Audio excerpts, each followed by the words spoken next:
"Mom, you don't need anything anymore. At your age, what for?" My daughter's words fell on me like knives as the whole family laughed in the living room of her house in Austin. In that moment, I felt everything I had ever believed about unconditional love crumble. Today, I'm going to tell you something I never thought I would. And if for a second this feels familiar, I just ask that you leave a like and subscribe. It will help me to keep unburdening myself. I was there, sitting on the floral print couch I had bought for Carol, my daughter, when she moved into this house overlooking Zilker Park.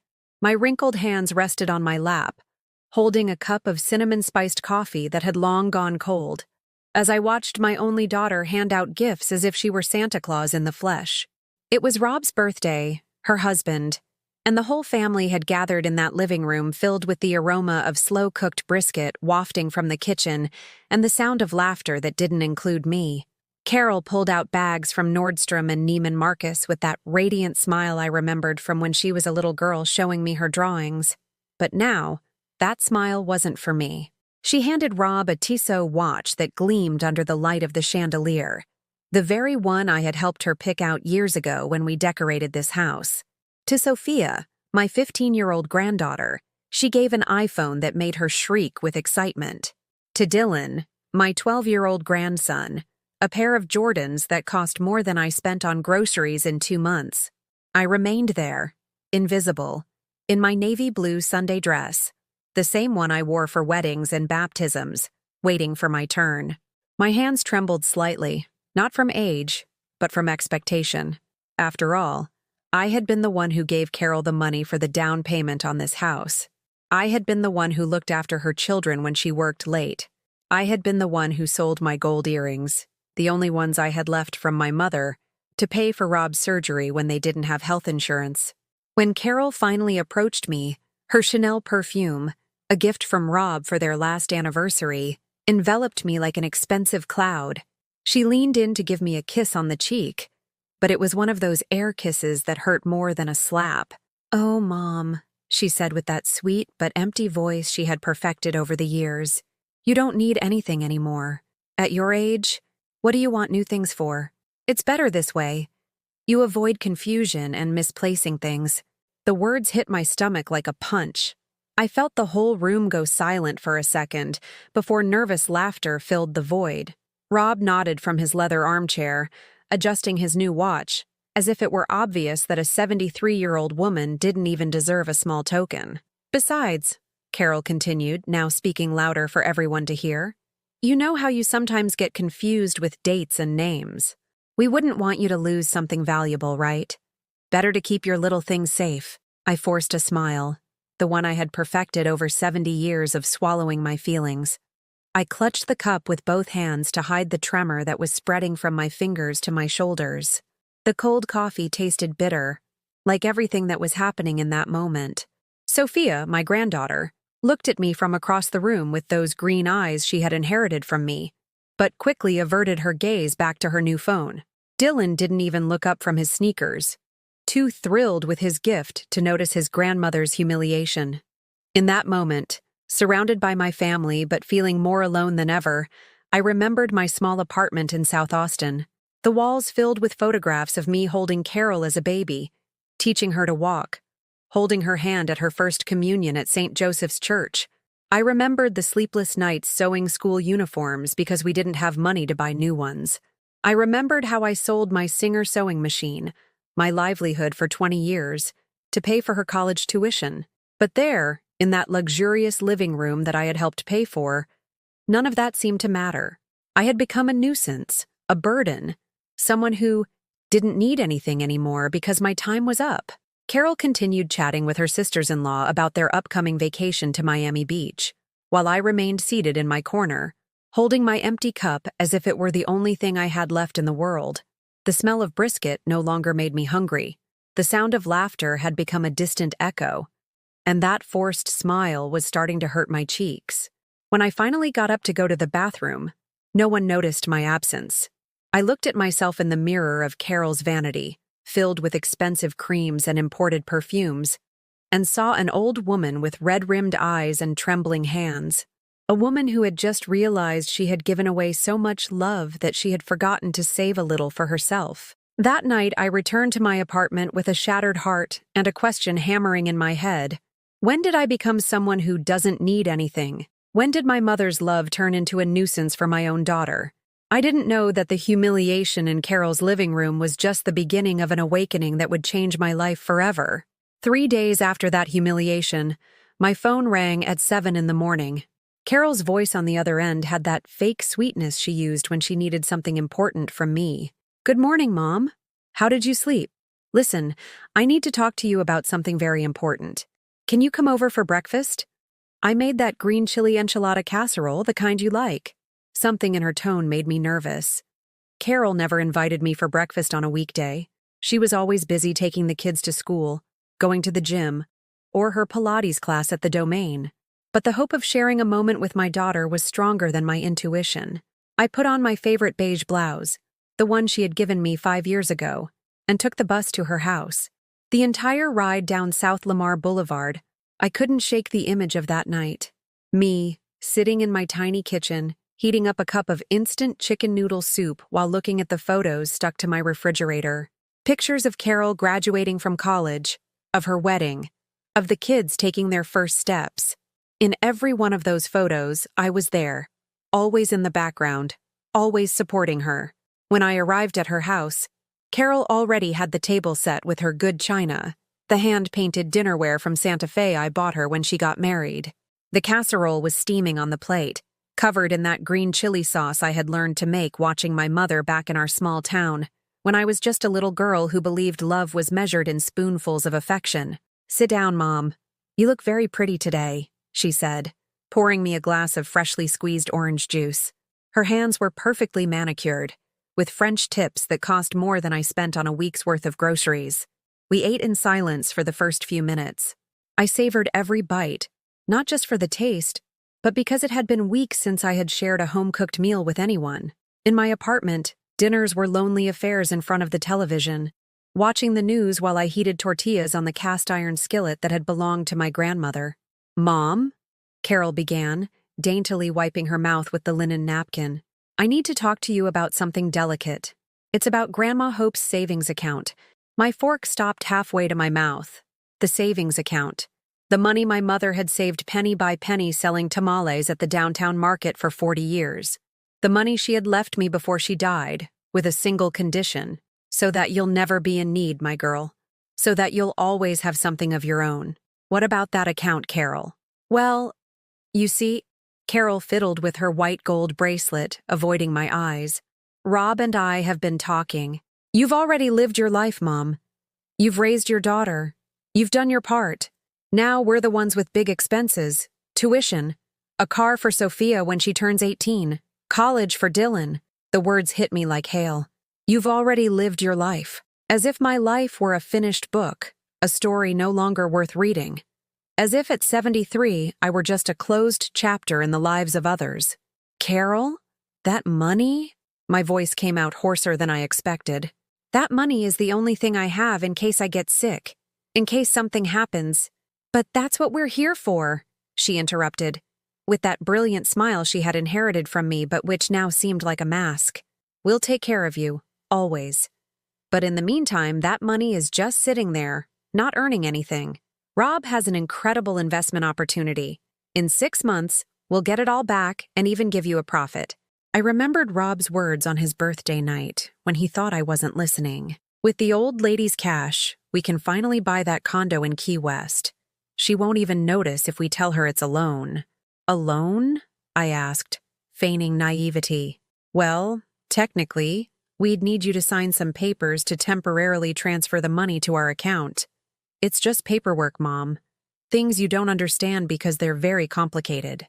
I looked around the kitchen I had helped remodel. The professional-grade stove I paid for when the kids were born. The double-door refrigerator I bought when Rob lost his job 3 years ago. The solid wood cabinets I had custom-made by Mr. Aurelio, the carpenter from my neighborhood, because Carol wanted something elegant for entertaining. "Do you remember," I said slowly, "when you were 8 and you got appendicitis?" Carol frowned, annoyed by the change of subject. "Do you remember I sold my engagement ring?" The only memento I had of your father, to pay for the surgery because our insurance wouldn't cover the private hospital you wanted? Oh, Mom, that was so many years ago. Do you remember when you wanted to go to the state university and I worked double shifts at the factory for 2 years to pay your tuition? Mom, I don't see why. Do you remember when Rob lost his job and I cashed out my entire 401k so you wouldn't lose the house?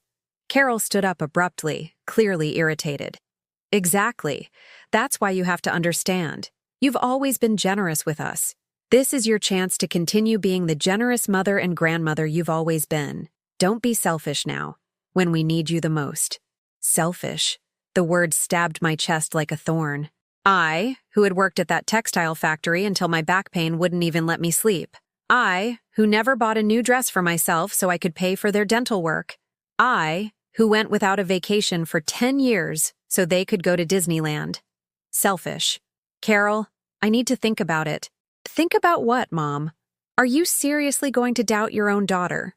The family you've built? Her eyes filled with crocodile tears, the kind she had perfected since she was a child when she wanted to get her way. If you love me, if you really love me like you say you do, you'll sign those papers. Because a mother who loves her daughter doesn't let her suffer when she holds the solution in her hands. I stood up from the table, my legs trembling. The casserole had gone cold on my plate, just as something inside my chest had grown cold. I'm leaving, Carol. I need time. Time for what? To go cry to the neighbors. To play the victim like you always do. I walked out of that house without looking back, but with my daughter's words stuck in my soul like knives. On the bus ride home, an elderly woman sitting next to me offered me a tissue when she saw my tears. Are you all right, ma'am? Yes, I lied.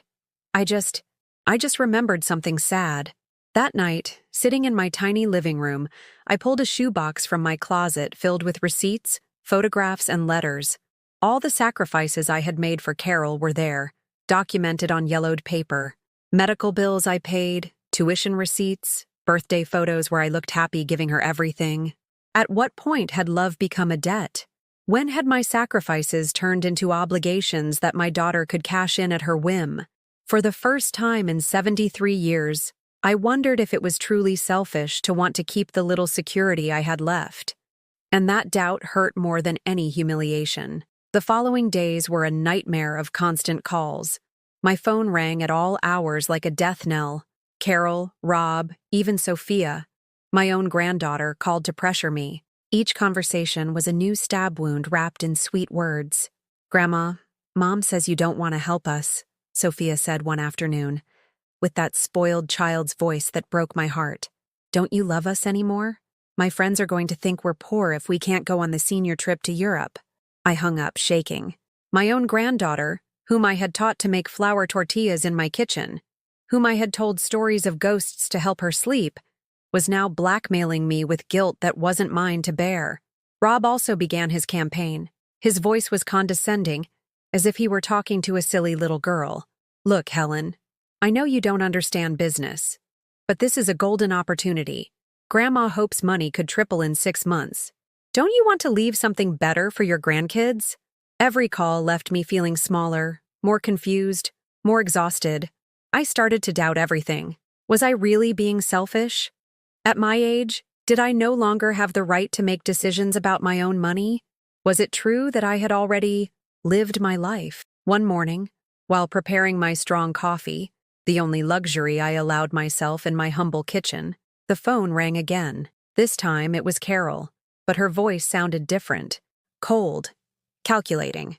Mom, I've spoken with Rob and we've made a decision.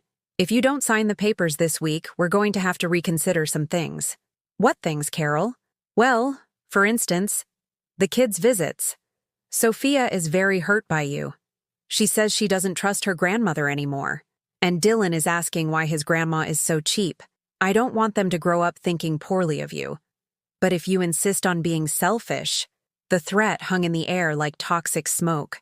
She was blackmailing me with the love of my grandchildren, with the only family I had left. Carol, please. There's no please, Mom. Either you sign, or we'll have to protect the children from your negativity. You've already done them enough harm with your drama. She hung up. I stood there with the phone in my hand, listening to the dial tone as if it were the sound of my heart breaking. For the first time in my life, I considered signing those papers just to make the pain stop. That afternoon, I decided to visit my dear friend Grace. I called her that affectionately, though her name was Grace Hope, just like my mother, in the Hyde Park neighborhood. She had been my confidant for 40 years, ever since we worked together at the textile mill. If anyone could advise me, it was her. I found her watering her geraniums in the small garden of her house. At 75, Grace was still a strong woman, with hands weathered by work and eyes that had seen too much to be easily fooled. "What's wrong, Helen? You look worn out." I told her everything. Every humiliation, every threat, every phone call. Grace listened in silence, nodding occasionally, her hands never ceasing to stroke the leaves of her plants. "You know who you remind me of?" she said when I finished. "My sister, Ruth. She also gave everything for her children, paid for their houses, degrees, weddings. And when she got sick with cancer, do you know what happened?" I shook my head. None of them had time to care for her. They were too busy enjoying what she had given them.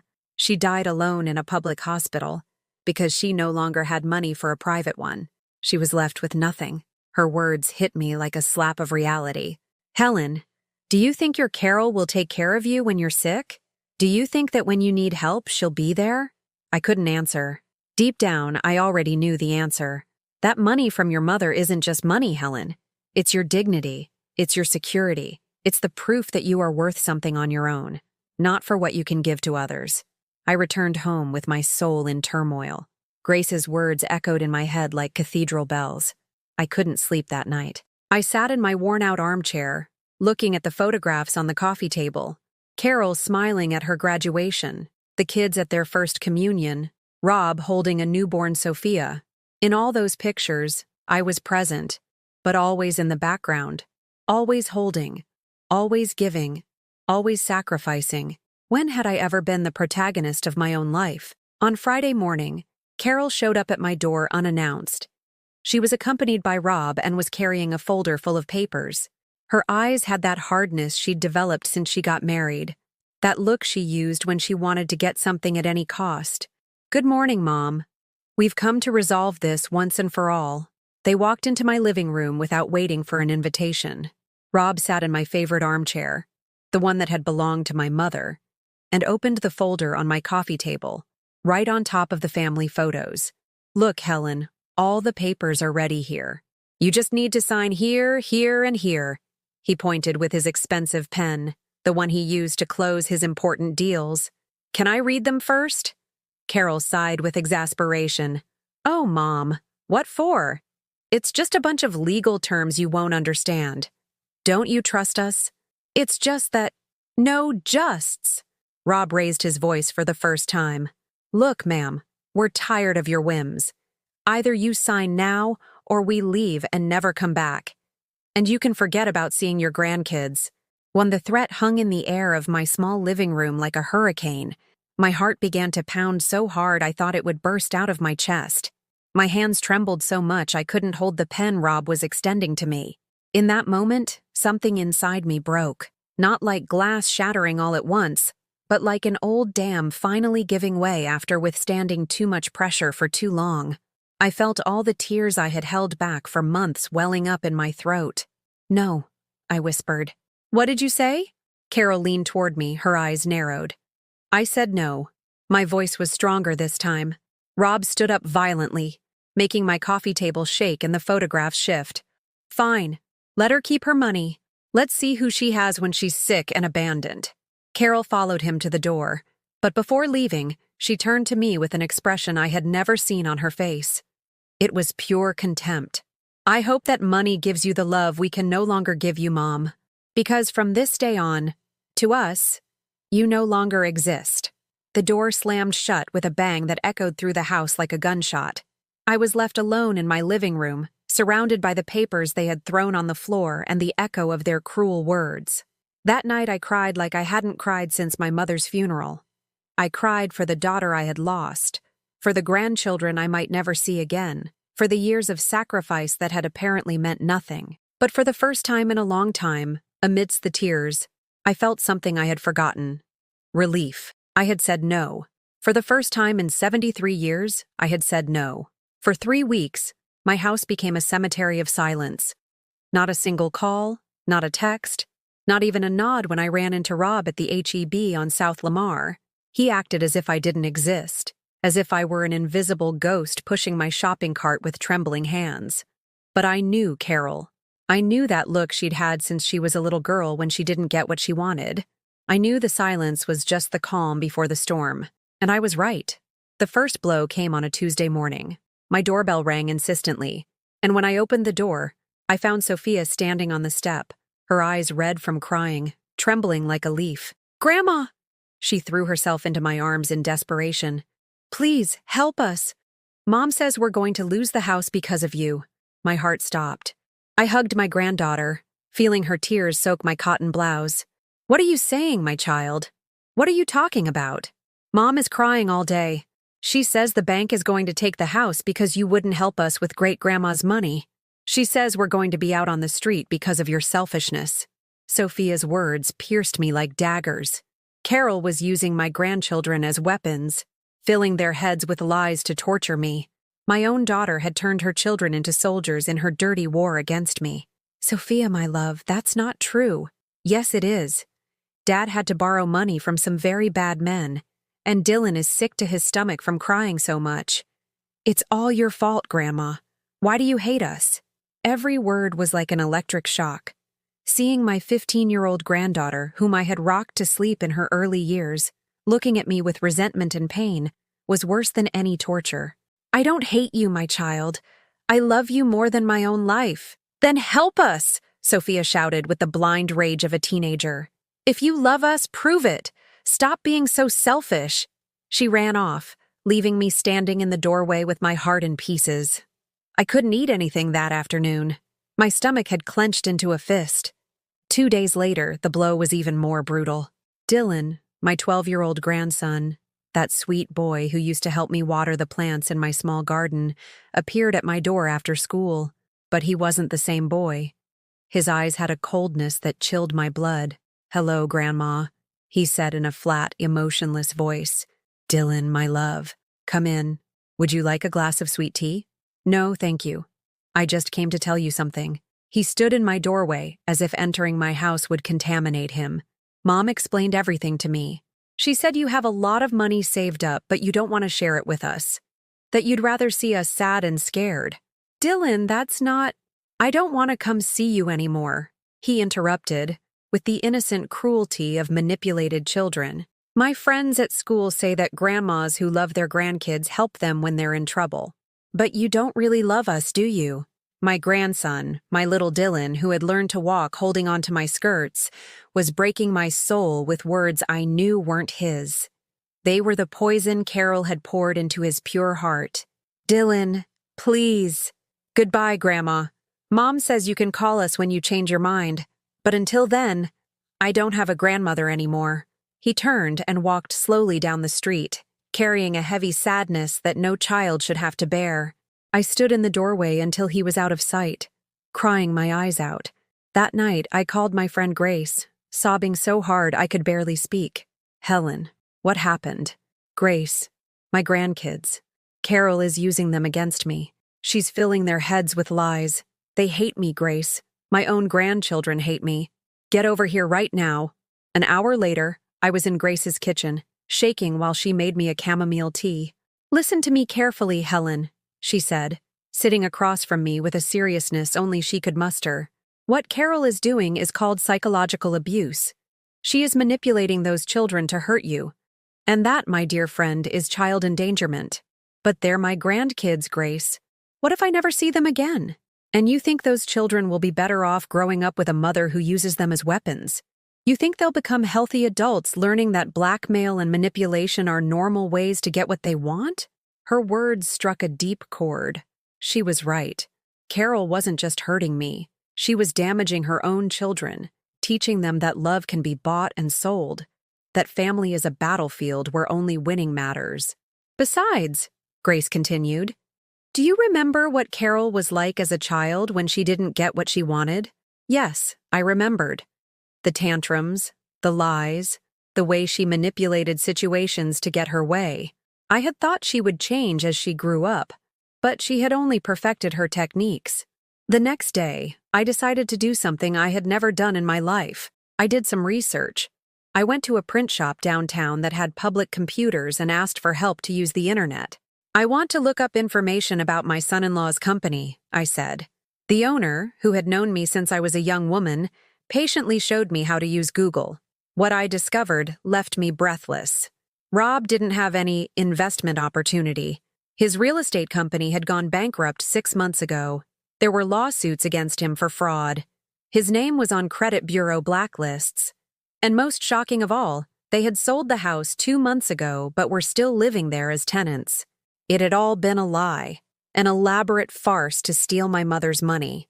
That afternoon, when I returned to my house, I found Carol waiting for me at the door, but this time she was alone, without the children as human shields. "Hello, Mom," she said with that fake smile I had learned to recognize. "What do you want, Carol?" "I've come to make peace. I think we both let our emotions get the better of us."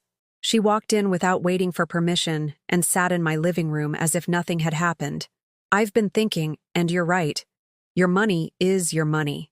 But I wanted to propose something different." She pulled a new folder from her purse, filled with papers bearing bank logos and legal signatures. "What if, instead of lending us the money, you make me the beneficiary of your account? For when you're no longer with us, obviously. It's just a precaution to avoid problems with bureaucracy." I stared at her. My daughter, the little girl I had held in my arms for her first years, was asking me to make her my heir while manipulating me with lies about her financial situation.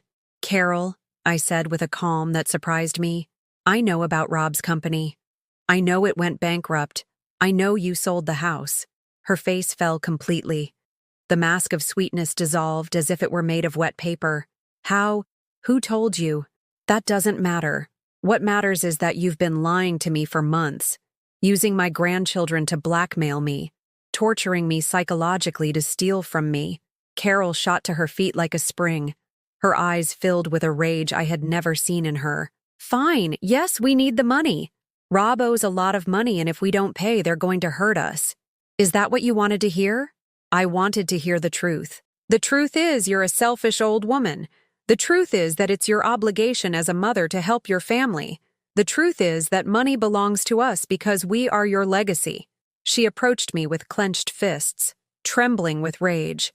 "And if you don't give us that money, I swear to God you will never see those children again. We'll leave Austin and you won't even know where we are." It was the final threat, my daughter's last bullet to break me. But something had changed in me during those weeks of suffering. Something had hardened, like steel forged in fire. "Get out of my house, Carol," I said, in a voice I didn't recognize as my own. "What did you say?" I said, "Get out of my house. And don't come back until you can speak to me with respect." For the first time in her life, Carol was speechless. She looked at me as if she couldn't believe what she was hearing. This isn't over," she stammered, gathering her papers with trembling hands. "No, it's not," I replied, "because tomorrow I'm going to the bank to put security measures on my account. And I'm also going to speak with a lawyer." Carol left my house, slamming the door so hard it rattled the windows. But this time, the silence that remained didn't scare me. For the first time in months, I felt at peace. The next morning, I woke up with a strange feeling in my chest. It wasn't peace exactly, but it wasn't the knot of anguish I had carried for months either. It was something new, something I took a moment to recognize. Determination. I dressed with special care. I chose my navy blue dress, the good one I saved for important occasions. I did my hair meticulously and even put on the silver earrings my mother had left me. If I was going to face the world, I would do it with dignity. The Bank of America on South Congress Avenue greeted me with that cold air of financial institutions. I asked to speak with the manager, and after waiting half an hour in those uncomfortable plastic chairs, a young man in a suit who couldn't have been more than 30 received me. "Good morning, Mrs. Miller. How can we help you?" "I want to put security locks on my savings account," I said, with a firmness that surprised me. "I don't want anyone else to be able to touch that money without my physical presence." The manager, A Mr. Herrera, according to his nameplate, looked at me with that condescending expression young people use with the elderly. "Ma'am, are you sure? Sometimes it's useful to have a beneficiary or authorized person to facilitate future transactions." "Completely sure," I told him without going into painful family details, that people were trying to pressure me into accessing my account. The manager's attitude changed completely when I mentioned the word coercion. "In that case, Mrs. Miller, we will implement what we call a vulnerable client protocol. It will require your physical presence, 2 forms of identification, and a secret password for any transaction over $500. An hour later, I left the bank with a paper in my hands that officially made me the absolute owner of my money. For the first time in months, I felt that something belonged completely to me. My next stop was the Miller Law Group in downtown Austin. The historic building had that smell of old paper and polished wood common to places where important decisions are made. Mr. Miller was a man in his 50s, with graying temples and kind eyes behind thick-framed glasses. When I explained my situation, he leaned back in his chair and steepled his fingers. "Mrs. Miller, what you're describing constitutes domestic abuse and emotional extortion. It's more common than you might imagine. But what can I do? They're my daughter and my grandchildren. That's precisely why you must act. The minors are being used as instruments of blackmail, and that is a form of child abuse."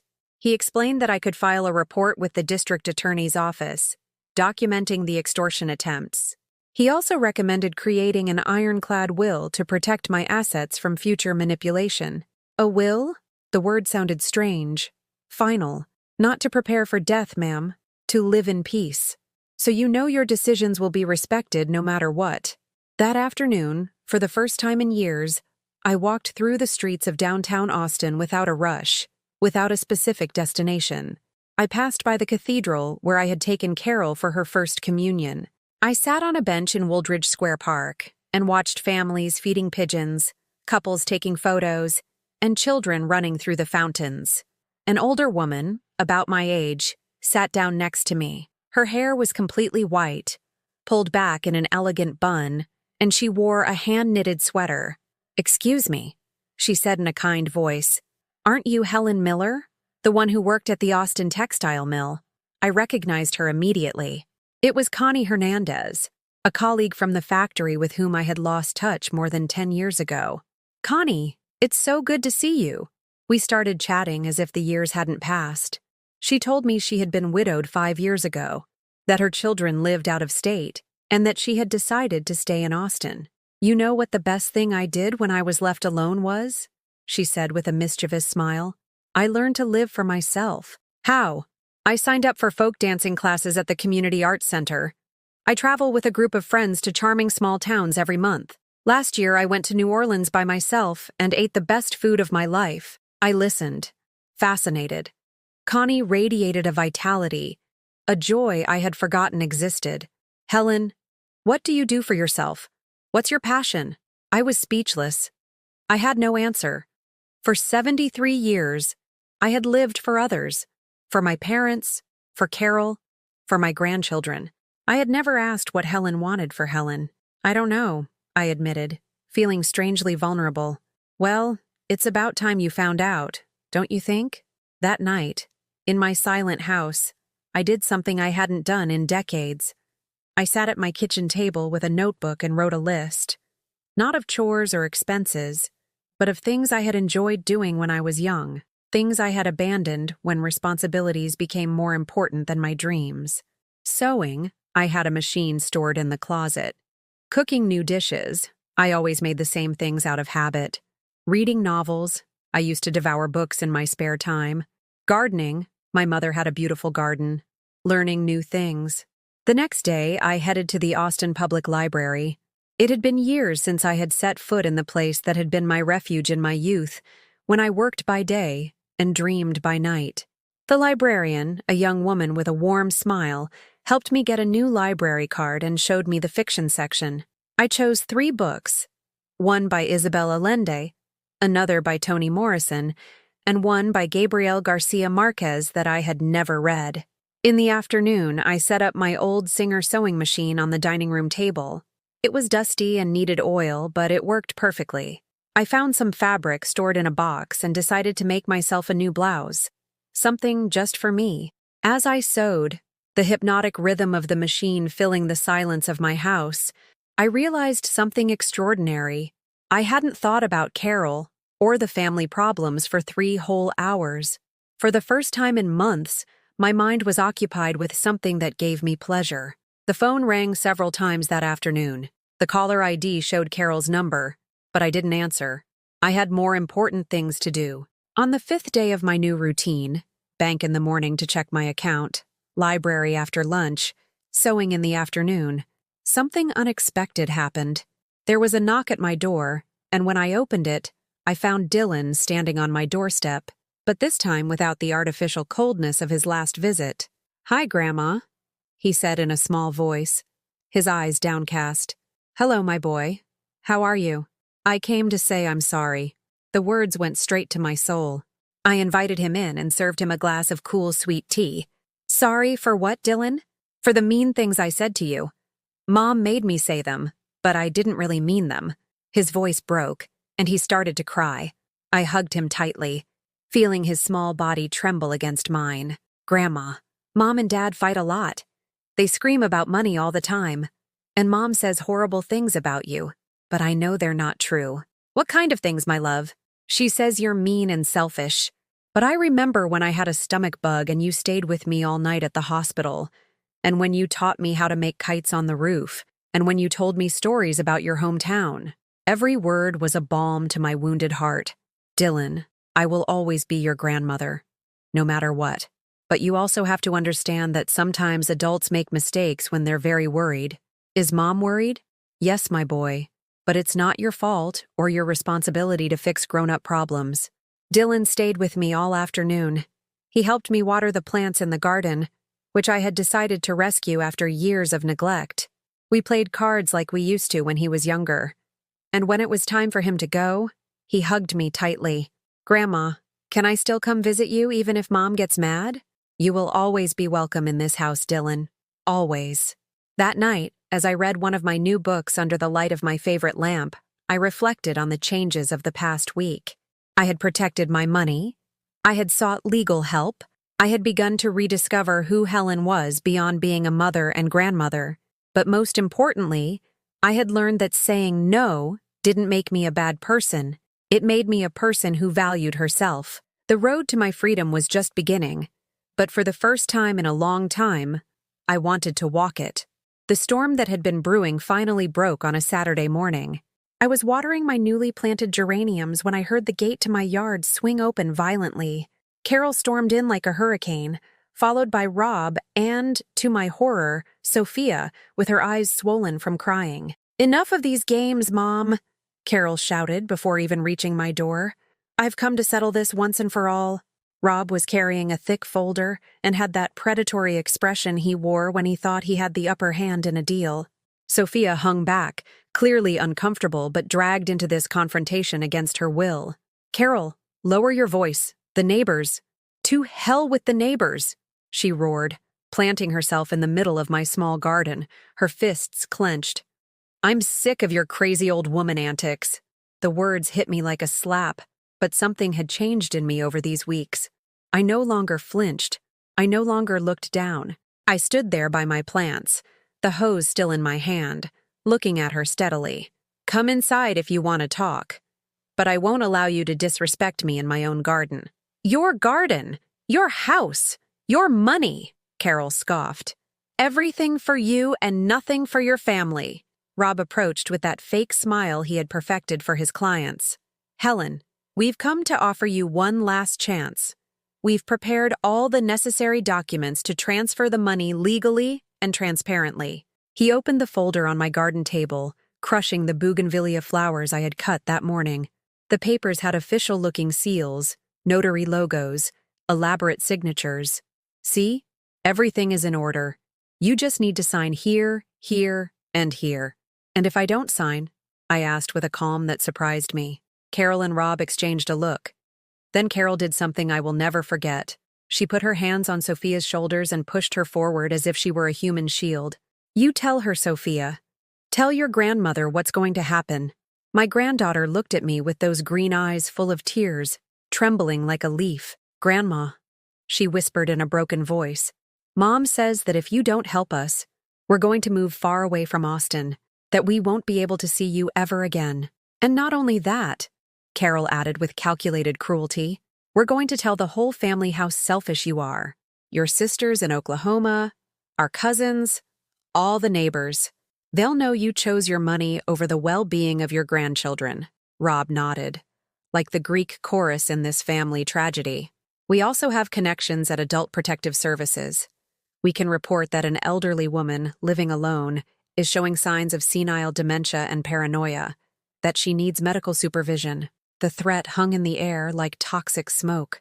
They were blackmailing me not only with the love of my grandchildren, but with my freedom, my reputation, my dignity. But instead of the terror they expected to provoke, I felt something completely different. A crystal clarity, like when the wind blows away the clouds and you can suddenly see the entire horizon. Sophia, I said to my granddaughter in a soft voice, do you want to move far away from Austin? The girl shook her head, tears rolling down her cheeks. And do you think it's fair for adults to use you to hurt the people you love? Don't put weird ideas in her head, Carol snapped. But Sophia was looking at me with a new expression, as if for the first time she truly saw what was happening. Sophia, I continued, I want you to know that you and Dylan will always be welcome in this house. No matter what happens between the adults, you will never lose your grandmother. But I also want you to know that what they are doing to me is called blackmail, and it's not right. Shut up, Carol screamed, with a rage I had never seen in her eyes. You have no right to indoctrinate my daughter. I have a right to tell the truth. I walked towards my house, followed by the three of them. In the living room, I sat in my favorite armchair, the one that had belonged to my mother, and looked at them with a serenity that surprised me. Carol, Rob, you are going to listen to me. For the first and last time. Rob tried to interrupt, but I held up my hand. For 73 years, I have lived for others. I gave you everything I had and everything I was. I sacrificed my dreams, my money, my time, my health, and I did it with love, because I believed that's what being a good mother was. My voice grew stronger with each word. But you don't want a mother. You want a piggy bank with legs. A vending machine for money and services that never says no, never gets tired, never asks for respect in return. Carol opened her mouth to protest, but I continued. My mother's money stays where it is, in my account, under my control, for my security. And do you know why? Because for the first time in my life, I am going to choose me. You're a monster, Carol exploded. After everything we've done for you. What have you done for me, Carol? When was the last time you asked me how I was feeling? When did you invite me to dinner without asking for money? When did you remember my birthday without me reminding you? The silence that followed was deafening. From today on, I continued, standing up, the rules change. If you want me to be a part of your lives, you will treat me with respect. If Dylan and Sophia want to visit me, they are always welcome. But the blackmail, the lies, and the manipulation are over. Rob stepped towards me with a threatening look. You don't understand, ma'am. We're not playing games. There are dangerous people involved. If we don't get that money, that's not my problem, I interrupted with a firmness that filled me with pride. Your debts are your debts. Your decisions are your decisions. I will no longer be the cushion that softens the consequences of your mistakes. Carol shot to her feet, trembling with rage. Perfect! Perfect! She screamed. Keep your damn money, but don't come looking for us when you're old and sick. Don't call us when you're dying in a hospital. Carol, I said with a deep but serene sadness, if the only reason you would come to see me when I'm sick is for my money, I'd rather be alone. It was as if I had detonated a nuclear bomb in my living room. Carol turned pale. Rob began to gather the papers with jerky movements, and Sophia looked at me with a mixture of awe and respect I had never seen in her eyes. Let's go, Carol ordered. This woman is no longer my mother. But before reaching the door, she turned to me one last time. You know what? You're right about one thing. We are going to leave Austin, and when we go, you won't even know where we are. You're going to die alone, full of money, but with no family to love you. If that's your decision, I replied, I respect it, but I will not continue to live in fear of your threats. They left my house, slamming doors, got in their car, and drove away with screeching tires. The silence that remained was different from all the previous silences. It wasn't empty or terrifying. It was liberating. That night, for the first time in months, I slept deeply. No nightmares, no jolts of anxiety, no knot in my stomach that had been my constant companion for so long. I had lost my daughter, perhaps forever, but I had found something I thought I would never get back: my dignity. And as strange as it sounds, that night I felt more whole than I had in years. 2 weeks of absolute silence passed after the confrontation. 2 weeks in which I dedicated myself to rebuilding my routine: knitting classes at the community arts center, visits to the library, afternoons sewing while listening to music on the radio. I had started to feel something akin to peace when the blow I didn't see coming landed. It was a Tuesday morning when my doorbell rang. When I opened the door, I found a young woman in a business suit, accompanied by an older man with a briefcase. Their expressions were serious, official. Mrs. Helen Miller? Yes, that's me. I'm Patricia Ruiz, a social worker with Adult Protective Services. This is Dr. Mendez from the County Department of Aging. We have an order for a home evaluation. My blood ran cold. I knew exactly who had prompted this visit. An evaluation for what? We've received an anonymous report indicating possible cognitive decline and erratic behavior. We need to verify that you are capable of living independently and managing your financial affairs. Rob's words echoed in my head like a sinister prophecy. We also have connections at Adult Protective Services. You can come in, I said, though my legs were trembling. They entered my home with that professional demeanor that masks an invasion. The social worker began taking notes on everything: the cleanliness of my house, the food in my refrigerator, the medications on my nightstand. Mrs. Miller, can you tell us what day it is today? Tuesday, October 15th, 2024. Do you know who the President of the United States is? I answered all their questions accurately. My date of birth, the names of my family members, my full address, basic math problems. But every question felt like a humiliation, as if I had to prove my own sanity to strangers. Dr. Mendez checked my medications, just pills for blood pressure and vitamins, and asked me questions about my daily routine. The social worker photographed my house, my kitchen, my bathroom. Ma'am, is it true that you have recently exhibited paranoid behaviors regarding your family? Paranoid? The term deeply offended me. The report indicates that you believe your family wants to steal your money, that you have developed extreme distrust towards your loved ones. There it was, the perfectly orchestrated trap. Carol had twisted my legitimate self-defense into a symptom of dementia. It's not paranoia when it's true, I replied, with a calm I didn't feel. My family has been trying to pressure me into transferring my life savings into their name. The social worker exchanged a look with the doctor. It was obvious they had expected to find a confused, babbling old woman, not a lucid woman defending her position. Do you have any documents to support these allegations? Of course. I went to my dresser and pulled out the folder I had prepared with Mr. Miller's help. It contained printouts of the text messages where Carol pressured me, photos of the fraudulent documents they had brought, and a notarized letter describing the coercion attempts. The social worker reviewed everything, her expression growing more serious by the minute. Mrs. Miller, who filed the report against you? Isn't it supposed to be anonymous? Yes, but she hesitated for a moment. The reporting parties provided very specific information about alleged episodes of confusion and aggression. What kind of information? She consulted her tablet. That you have forgotten family members' names? That you get confused about dates? That you have falsely accused your daughter of trying to steal from you? That you have shown hostile behavior for no apparent reason? Each accusation was a distorted version of reality. My resistance to their blackmail had become hostility for no reason. My perfect memory of their manipulations was confusion about dates. My legitimate defense was false accusations. Dr. Mendez, I addressed the geriatrician, have you found any signs of cognitive decline in me? The man, who had remained silent taking notes, looked at me over his glasses. Ma'am, frankly, no. Your answers are coherent, Your orientation to time and place is perfect, and your judgment appears to be intact. Then why are we here? The social worker closed her tablet with an uncomfortable gesture. Sometimes we receive reports that are not substantiated upon evaluation. This appears to be the case. And what happens to the people who file false reports? Well, it's difficult to prove. At that moment, my phone rang.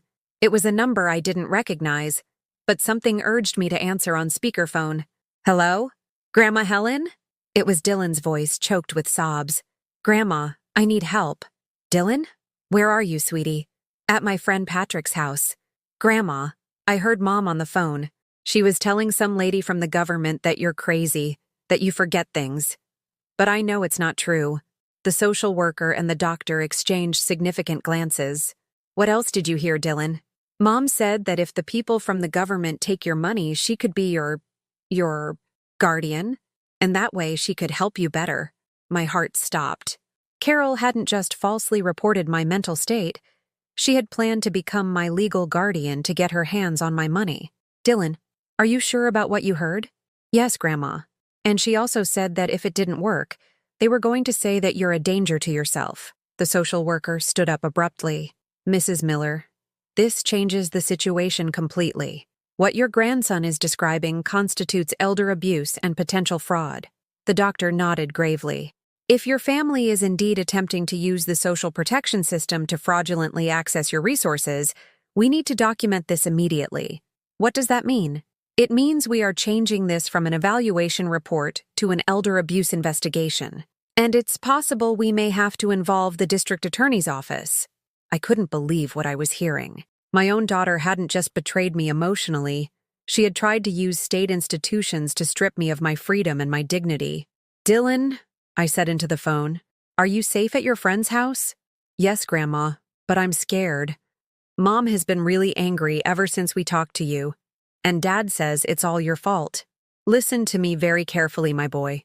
None of this is your fault, do you understand? Grown-up problems are not children's responsibility. After I hung up, the social worker explained the process. They would conduct a full investigation into the false report, document the attempt at fraudulent guardianship, and provide me with legal resources to protect myself. Mrs. Miller, I'm very sorry for what you're going through. Unfortunately, financial abuse of the elderly by family members is more common than we would like to admit. When they left, I sat in my living room, trembling not with fear, but with pure indignation. Carol had crossed the final line. She hadn't just emotionally blackmailed me. She had tried to have me declared incompetent to legally steal my money. That afternoon, I called Mr. Miller. Mr. Miller, I need you to file a formal complaint for attempted fraud and elder abuse. What happened, Mrs. Miller? I told him everything. The false report, the visit from Adult Protective Services, Dylan's unwitting confession about the guardianship plans. This is extremely serious, he said. We'll proceed not just with a civil case, but with criminal charges. Your daughter could face serious consequences. And Dylan? I don't want him to get hurt. Minors are protected in these processes. In fact, his testimony could be crucial. That night, as I prepared my dinner, a simple chicken and vegetable soup, I reflected on what had happened. Carol had played her final card.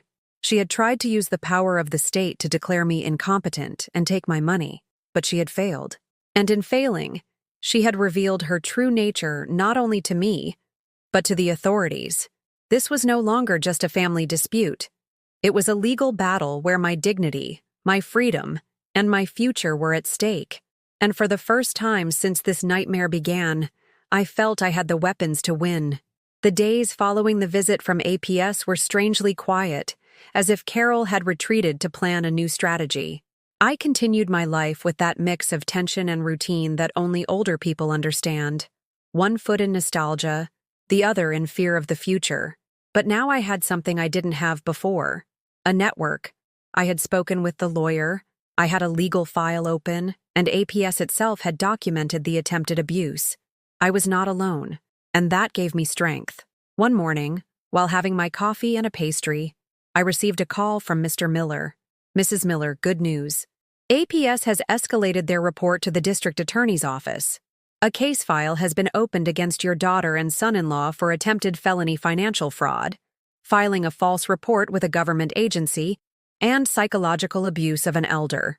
I was silent for a few seconds, the receiver trembling in my hand. And what does that mean, exactly? It means the case is now in the hands of the DA. They could be subpoenaed to give a statement in the coming days. If they refuse or lie, we could even request a restraining order. Are they going to jail? The lawyer hesitated a moment before answering. It's unlikely, unless actual financial damages can be proven. But the important thing is that the state now has them on their radar.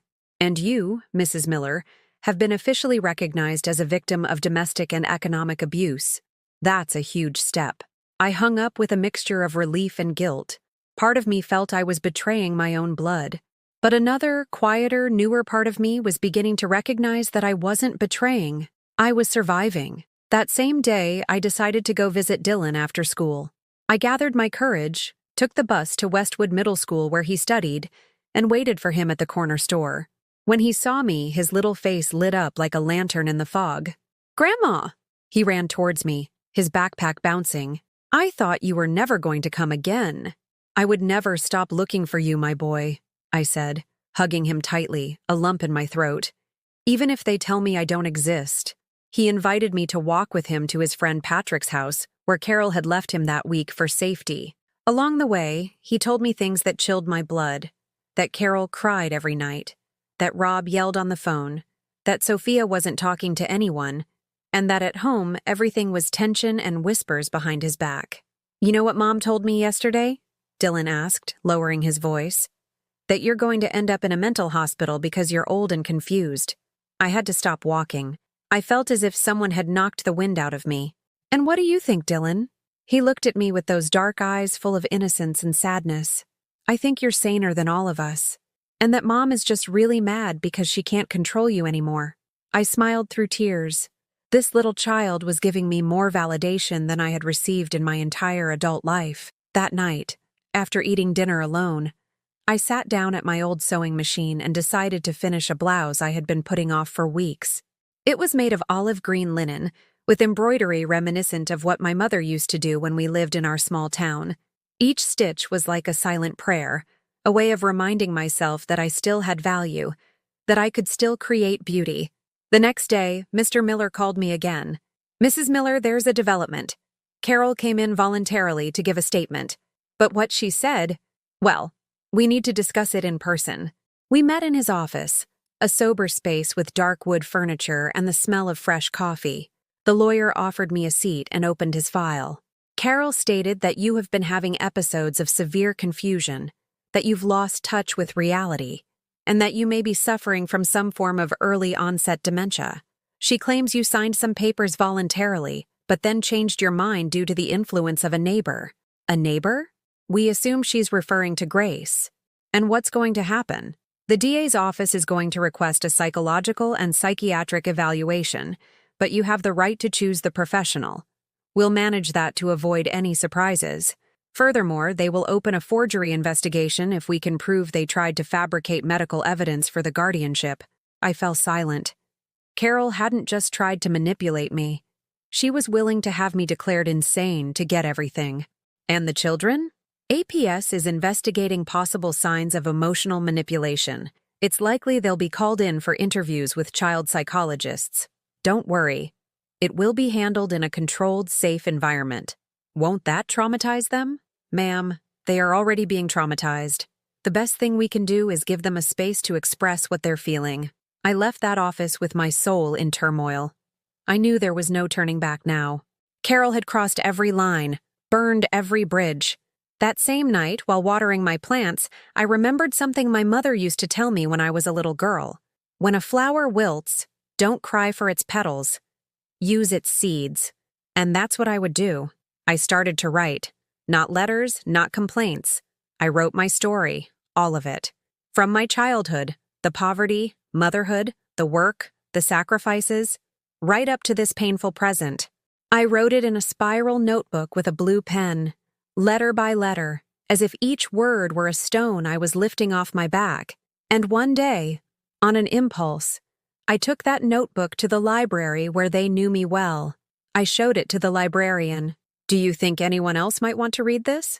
She leafed through it carefully and then looked at me with excited eyes. This doesn't just need to be read, Mrs. Miller.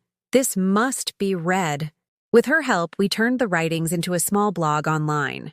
We called it Diary of an Invisible Mother. In less than a week, hundreds of people began to read it. Older women, single mothers, forgotten grandmothers, even young people who had never thought about how their own mothers felt. The comments were like a healing balm. Thank you for putting into words what I've lived through in silence. I cried with every line. You've given me courage. My mother is still alive. Today I'm going to go and hug her. Could you come and give a talk at our community center? And among all those messages, an unexpected one arrived. It was from Sophia. Grandma, I found your blog by accident. I read everything. I didn't know you felt that way. I'm so sorry. Can I come see you? I cried for 20 minutes before I could reply. I'll be waiting for you, my girl, with open arms. The following week, Sophia arrived at my house alone, unannounced. Her hair was messy and her eyes were full of guilt. Mom forbade me from coming, she said bluntly, but I couldn't stand it anymore. I read your blog, and I saw myself in your words. I felt like a terrible person, but I don't want to keep repeating my mom's mistakes. I hugged her with all the love in the world. I didn't need explanations. Her presence alone was an act of healing. During her visit, she told me things that broke my heart. That Carol and Rob were on the verge of financial collapse. That the debts had piled up. That they were now planning to move to another state to avoid the DA. Are you going to press charges all the way, Grandma? I was quiet for a moment. I don't know. I don't want revenge. But I want protection. And I want to send a clear message. That a mother is not anyone's property. Sophia nodded with a newfound maturity.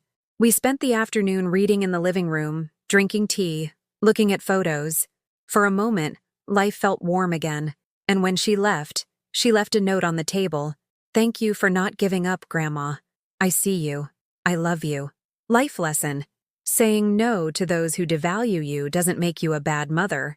It makes you a woman who has awakened. Some loves only flourish when you stop begging and start taking care of yourself. What about you? Has anyone ever tried to make you feel that protecting yourself is selfish? If you know someone who has been through something similar, tell me about it in the comments. I want other women like you to know that they are not alone. If this story touched your heart, please leave a like and subscribe. You could be saving the soul of someone who needs it today.